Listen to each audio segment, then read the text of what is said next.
अस्सलाम वालेकुम नाज़रीन। नाज़रीन, कुछ अरसा पहले इस्लामाबाद में हाई कोर्ट में एक अफसोसनाक वाक़या हुआ था, जिसमें कुछ वकला ने चीफ जस्टिस के चैम्बर पर हमला किया और चीफ जस्टिस को ज़दो को भी किया था।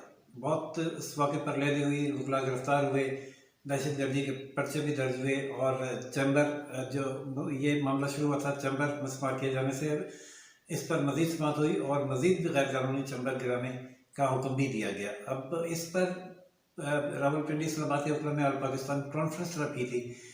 सूरत हाल बिगड़ती देखकर सुप्रीम कोर्ट बार ने इसका कॉग्निजेंस लिया और आज एक एग्जीक्यूटिव बॉडी की मीटिंग हुई, जिसके बाद सुप्रीम कोर्ट बार के सदर लतीफ़ आफरीदी ने अपनी काबीना के साथ एक प्रेस कॉन्फ्रेंस में ये कहा है कि अगर इस मामले को सुलझाया ना गया तो ये जुडिशरी और वकला दोनों के लिए अच्छा शुगुन नहीं होगा और मामला खराबी की तरफ जाएंगे। उनका कहना था कि वकला ने जो भी किया वो काबिल मज़म्मत है। हम अपने वकला भाइयों को ये साफ साफ बताना चाहते हैं कि सारे मुल्क में कहीं भी अगर कोई वकील गैर कानूनी काम करे जज के साथ या किसी और पुलिस के साथ या किसी और के साथ, तो ये वकील का काम तशद्दुद करना, मारना, डंडा उठाना, चैम्बर में जाना, चैम्बर को तोड़ना, किसी जज को उसके सीट से उठाना, किसी पुलिस वाली को ज़बरदस्ती पकड़ना और इसको किसी अपनी ड्यूटी से मना करना, ये वकीलों का काम नहीं है and we don't support this. CDA और वकला के चैम्बर्स का ये मामला था। इस झगड़े को जुडिशरी की तरफ किसने मोड़ा, कौन मुश्तइल वकला को वहाँ हाई कोर्ट की तरफ ले गया और किसने चैम्बर पर हमला करवाया और चीफ जस्टिस को ज़दो करवाया, इस मामले की भी तहकीकात अपनी जगह होनी चाहिए। असल खराबी की जड़ ये है। उसके अलावा उनका कहना था कि जहाँ तक चैम्बर्स के गिराए जाने का मामला है, तो ये चैम्बर्स नए नहीं थे। जब ये चैम्बर बने और वकला वहाँ बैठे हुए थे, तब सीडीए ने इनको क्यों बैठने दिया? कुछ चैम्बर्स तो 10-10 साल पुराने हैं, उनको अचानक इस तरह गिराया जाना बगैर नोटिस के, ये भी कानूनन दुरुस्त नहीं है बगैर नोटिस के, क्योंकि वो नुकसान भी वकला अपना क्लेम कर रहे हैं, कीमती सामान और लैपटॉप वगैरह, और जबकि उसकी कंस्ट्रक्शन के अखराजात वगैरह। लेकिन इतना अरसा सीडीए के अफसरान जो मामला तय करके खामोश रहे, उनके खिलाफ भी कार्रवाई होना बनती है। चीफ जस्टिस का अपना एक केस उठा के फौरी तौर पर हुक्म देना कि जी ये मैदान में प्ले ग्राउंड में अगर कोई प्ले ग्राउंड है, उसमें जो जितने चैम्बर्स हैं उनको 28 फरवरी तक डिमोलिश किया। तो इस केस को आउट ऑफ टर्न उठाना, फिर मौजूदा सूरत हाल में जबकि चीफ जस्टिस साहब के साथ उसके चैम्बर में जो कुछ हुआ था वो हम समझते हैं कि वो अच्छा नहीं था, गलत था, हमने कंडेम किया था। और उसी सिलसिले में वो वकला गिरफ्तार भी हुए, पकड़े गए, उन पर 780A का सेक्शन लगाया गया दहशत गर्दी का, और उनको हथकड़ियाँ लगाई गई और आज तक जेल में है।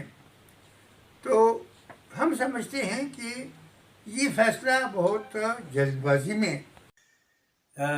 लतीफ़ आफरीदी साहब का कहना था कि इस मामले को अगर हल करना है तो सबको मिल कर बैठना होगा।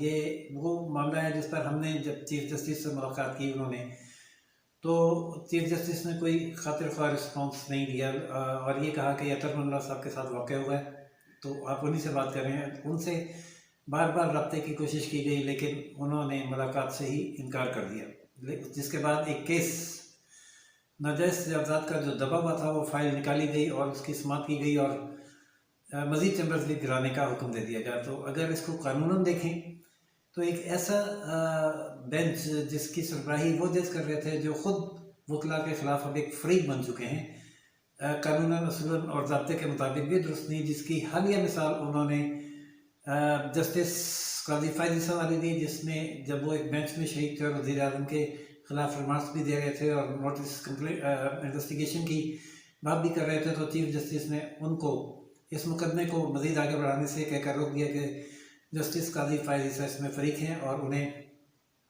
फैसले में भी शरीक नहीं किया उस फैसले पर उनके दस्तखत भी नहीं लिए, इख्तलाफी नोट भी नहीं लिया। हालांकि असूल ये होता है कि अगर बेंच में एक जज शामिल है तो वो इख्तलाफ कर सकता है और सबके दस्तखत होने चाहिए। लेकिन दूसरी जानिब वकला के साथ ये रवैया है कि वो चीफ जस्टिस जो बराह रास्त फरीक हैं वकील के साथ, वो एक केस में उनके खिलाफ फैसले दे रहे हैं। उन्होंने कहा कल एक कॉन्फ्रेंस है इस्लामाबाद में जिसमें तमाम वकला शरीक होंगे और हम उसमें कोई ऐसा लायामल तय करेंगे कि ये मामला बिगाड़ के बजाय सुलझाव की तरफ जाए।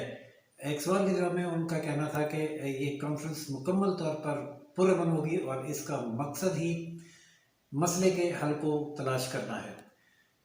माजी में जो होता रहा, वकला ने जो किया वो भी काबिल मज़म्मत है, उसकी किसी तरह भी तायद नहीं कर सकते। लेकिन जिन वकला ने किया उनके खिलाफ जो कानूनी कार्रवाई हो रही है वो तो हो रही है, लेकिन जो वकला उसमें शामिल नहीं थे उनको भी गिरफ्तार किया गया और जेलों में डाला गया और जमानतें नहीं हो रही, दहशत गर्दी के पर्चे बनाए गए।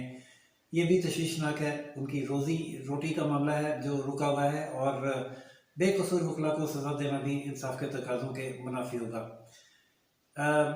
लतीफ़ अफरीदी का कहना था कि तमाम बड़ों का काम है कि वो आपस में मिल बैठें। एक सवाल के जवाब में जब मुझसे कहा गया कि अगर ये CBI की ज़मीन और वकला के चैम्बर्स का मामला है तो क्या हुकूमत से बात की गई, तो उन्होंने कहा कि हुकूमत इस सिलसिले में कुछ नहीं करेगी, बल्कि शायद वो इस बात पर खुश है कि वकला और जुडिशरी आपस में गुत्थम हो रहे हैं और हमें इस तासुर को ही ख़त्म करना है। बेंच और बार एक दूसरे के मद्दे मुकाबिल कभी भी नहीं हो सकते। वो एक ही जुडिशल सिस्टम का हिस्सा है और एक जुडिशरी की गाड़ी के दो पहिए हैं और इनको इसी हमआहंगी के साथ आगे चलाना है।